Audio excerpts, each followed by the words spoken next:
घंटे की आकार के बेल घंटी को भी दबा दें ताकि हमारे नए वीडियो आपको लगातार मिलते रहें।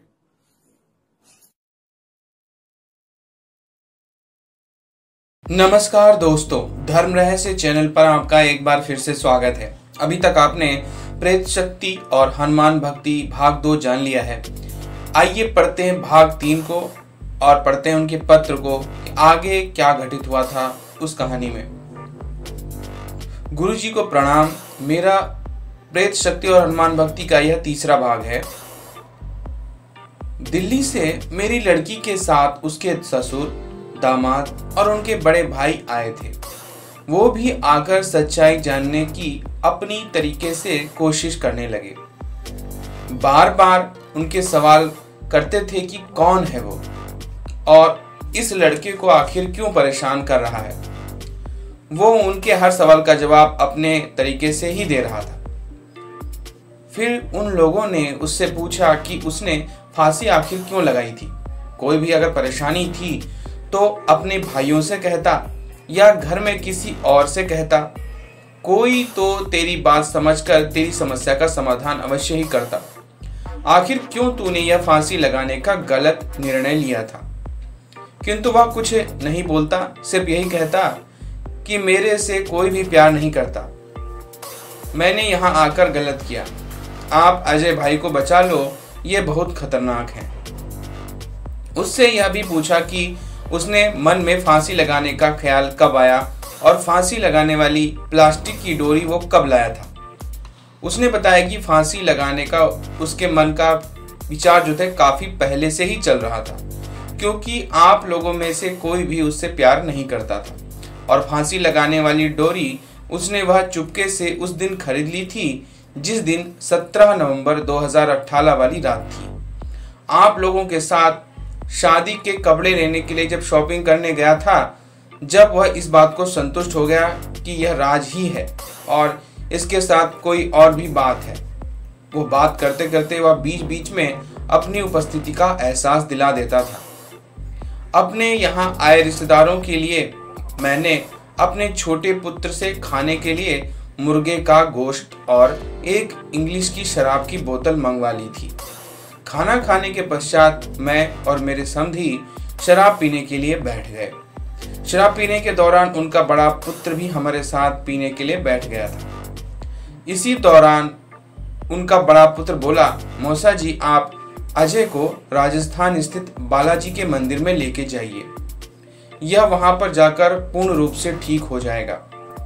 मैंने उनसे कहा, यह सब तो ठीक है, परंतु मेरे मन में एक बार इसको उस मनोचिकित्सक को दिखाने का विचार था जिससे विजय था वो करीब 3-4 साल पहले मेरा छोटा पुत्र जब दिमागी रूप से बीमार हो गया था तब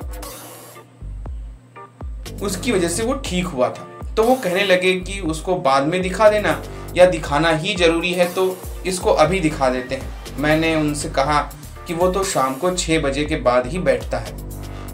फिर तय हुआ कि शाम को इसको उसी मनोचिकित्सक को दिखाने के पश्चात ही कुछ सोचेंगे। फिर मैंने खाना खाने के पश्चात अपने समधी से कहा कि आप भी तो कहीं ऐसे भूत प्रेत से ग्रस्त, यानी कि मेरे समधी जो थे वो पूर्व में भूत प्रेत ग्रस्त पीड़ितों को भी देखा करते थे, किंतु यह सब कार्य उन्होंने अब यह बंद कर दिया था। तो मैंने कहा कि आप पहले यह किया करते थे और लोगों का इलाज भी करते थे, आप ही देख लो, शायद कोई बात बन जाए। इसके पश्चात वो भी अपने तरीके से लड़के को देखने लगे, किंतु उनके ऐसा करने पर लड़के की अंदर बैठी उस आत्मा ने अपना उग्र रूप दिखाना शुरू कर दिया और वह जोर जोर से चिल्लाने और लंबी लंबी जीभ निकालना उसने शुरू कर दिया। वह पहले ही यह कर रहा था, अब वो जोर जोर से अपने हाथों से अपनी छाती को भी पीटना उसने शुरू कर दिया था और उसके अंदर बैठी वो बुरी आत्मा जोर जोर से कहने लगी कि इसको मैं ले जाऊंगा, ले जाऊंगा। यह सब देखकर मेरे समधी ने अपना वह कार्य भी बंद कर दिया और कहने लगे, काफी दिन हो गए हैं यह कार्य बंद किए, अब मेरे से नहीं हो पा रहा है। लड़के ने भी जोर जोर से छाती पीटनी और बार बार ले जाऊंगा कहने पर घर के सभी सदस्य अब और भी ज्यादा घबरा गए। यह सब देखकर शराब के नशे में मैंने अपना आपा खो दिया और 2-3 लड़के के गाल पर जोरदार थप्पड़ लगा दिए। और मैंने बोला, साले जिंदा रहकर तो कुछ कर नहीं सका, अब मरकर शेर बन रहा है, साले करके दिखा। यानी कि इन्होंने इस तरह से हरकत की। थप्पड़ खाकर के वह आत्मा शांत हो गई। तब मैंने लड़के को तसल्ली दी कि वो घबराए नहीं, सब ठीक हो जाएगा।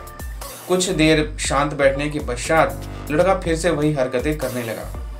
अब उसकी यह हरकतें यानी कि जोर जोर से चिल्लाना और जीभ निकालना और अपने साथ दोनों हाथों में अपनी छाती को जोर जोर से पीटना और कहना बार बार कि मैं इसे ले जाऊंगा ज्यादा ताकत के साथ होने लगा था। यह सब देखकर घर के सभी सदस्य अब और ज्यादा घबराकर रोने लगे। इसी बीच मेरी शादीशुदा लड़की मेरे दामाद से उनके रिश्ते के बहनोई यानी कि कुछ समय पूर्व इनकी 2 वर्षीय पुत्री को ऊपरी हवाओं का चक्कर हो गया था। तो ये लोग स्थानीय बालाजी के भगत के साथ राजस्थान स्थित बालाजी के मंदिर गए थे। तब वह लड़की पूर्ण रूप से ठीक थी, यानी कि उसका मोबाइल नंबर लेकर उससे इन्होंने बात करनी शुरू की। बात करने के पश्चात जैसे उन्होंने बताया वैसा ही करने के लिए मेरे से कहने लगी। तब मैंने लड़की से कहा कि यह सब काम अब मैं नहीं कर सकता क्योंकि मैंने इस समय शराब पी रखी है। यह सब आप काम वगैरह जो है अब तू ही कर दे। मेरा ऐसा कहने पर लड़की ने जैसे दामाद के रिश्ते की बहनोई ने जैसा कहा था उन्होंने वैसा ही कर दिया। एक 1.25 हाथ का लाल कपड़ा लेकर उसमें एक नारियल जो है वो दुकान से मंगाकर उस नारियल को लाल कपड़े में बांधने के पश्चात हनुमान जी का आवाहन कर लड़के के पूरे शरीर से 7 बार क्लॉकवाइज यानी घड़ी की तरह से उतारा करके हनुमान जी से यह मनौती मांगी कि हनुमान जी आप मेरे भाई को ठीक कर दो। हम आपके नियमानुसार घर में मांस, शराब, प्याज, लहसुन आदि का सेवन नहीं करेंगे। घर पर नित्य पूजा और सेवा करेंगे और आपके दर्शन करने को आपके बालाजी धाम आ रहे हैं। यह काम करने के पश्चात मेरी लड़की ने हनुमान जी के नियमों जैसे कि शराब, मांस, प्याज और लहसुन का घर में 40 दिन तक का या जब तक लड़का ठीक नहीं हो प्रयोग बंद करने और हनुमान जी की सुबह शाम नहा धोकर पूजा सेवा भाई अजय और घर के किसी भी सदस्य करने को कहा था। इसी तरह शाम हो गई और फिर दामाद द्वारा तय हुआ कि पापा यानी मेरी तसल्ली के लिए एक बार अजय को मनोचिकित्सक को दिखा दिया जाता है। तो उसके बाद सीधे हम लोग दिल्ली जाकर अपने पापा को घर के रास्ते में उतार कर सीधे बदरपुर होते हुए बालाजी धाम को निकलेंगे, इस तरह का तय हुआ था। मनोचिकित्सक के क्लिनिक पर ना मिलने और मेरे द्वारा शराब पी लेने के कारण मुझे और मेरी शादीशुदा पुत्री को घर पर ही छोड़कर मेरे दामाद अपने पापा और अपने बड़े भाई के साथ मेरे प्रेतग्रस्त लड़के को साथ लेकर दिल्ली होते हुए बालाजी धाम को निकल गए। साथ में मेरे छोटे लड़के विजय को भी साथ ले गए कि कोई दूसरा भी मेरे यानी कि दामाद के अतिरिक्त गाड़ी चलाने वाला होना चाहिए। मेरे प्रेतग्रस्त पुत्र का वही हाल था, वो जोर जोर से चिल्लाकर जीभ निकाल रहा था। रास्ते में दोनों भाइयों ने अपने रिश्ते के बहनोई जिनसे मेरी लड़की के फोन पर बालाजी के बारे में पूछा था तथा जिनकी 2 वर्षीय पुत्री भी बालाजी धाम जाने के पश्चात ठीक हुई थी, उसकी बात है, को नोएडा से अपने साथ ले लिया था। बदरपुर पहुंचने से पूर्व एक बार फिर से प्लान चेंज कर हुआ और ये बात तय की गई कि अगर पापा जी को रास्ते में छोड़ते हैं तो राज की आत्मा का भी पापा के साथ घर में जाने का खतरा बराबर बना रहेगा। अगर यह आत्मा घर पहुंची तो जैसे अजय को परेशान किया है वैसे ही किसी घर के अन्य सदस्यों को बर्दाश्त परेशान न करने लगे। इसलिए दामाद ने बहनोई को कहा कि संगम विहार से बालाजी के भगत और पापा दोनों को साथ लेकर बालाजी धाम को निकलते हैं। रास्ते में जाते हुए कई दफा ये लोग रास्ता भी भटके।